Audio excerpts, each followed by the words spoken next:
Vladimír Weiss starší sa stal novým trénerom slovenskej reprezentácie. Táto správa okamžite rozprúdila množstvo diskusí a rozdelila verejnosť na dva tábory. Povedzme si zopár zaujímavostí o tomto výnimočnom trénerovi, ktorý bez pochyby patrí medzi najvýznamnejšie osobnosti slovenského futbalu. Vladimír Weiss starší pochádza z výnimočnej futbalovej rodiny.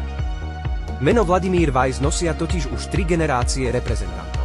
Jeho otec získal striebro na olympijských hrách v roku 1964. On sám hral na majstrovstvách sveta v roku 1990 a jeho syn Vladimír Weiss mladší reprezentoval Slovensko na majstrovstvách sveta v roku 2010. Vladimír Weiss sa navždy zapísal do histórie slovenského futbalu, keď strelil úplne prvý gól novodobej slovenskej reprezentácie v ére samostatnosti. Bolo to pri výhre nad Spojenými arabskými emirátmi. Má bohaté trénerské skúsenosti. Na klubovej úrovni viedol týmy Artmedia Petržalka, Setarn Ramenskoje, FK Kairat Almaty a ŠK Slovan Bratislava. Je považovaný za špecialistu na Ligu majstrov. Ako jediný slovenský tréner dokázal postúpiť do hlavnej fázy Ligy majstrov s 2 rôznymi slovenskými klubmi.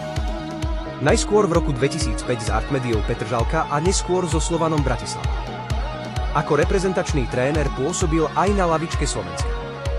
Náš národný tím viedol v rokoch 2008 až 2012 a historicky ho priviedol na majstrovstvá sveta 2010 v Juhoafrickej republike. Neskôr viedol aj reprezentáciu Gruzínska, s ktorou takmer postúpil na majstrovstvá Európy.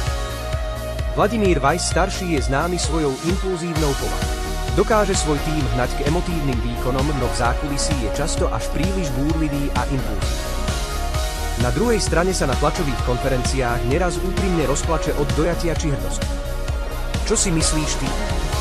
Je to dobrá voľba pre slovenskú reprezentáciu, alebo mal radšej ostať trénovať Slovan? Ak súhlasíš, že je tým pravým trénerom pre náš národný tím, daj odber a like. Ak nesúhlasíš, napíš do komentára prečo. Tak či onak budem rád, ak budeš toto video zdieľať aj medzi svojimi známi. Prajem ti krásny športový deň a vidíme sa pri ďalšom zaujímavom videu.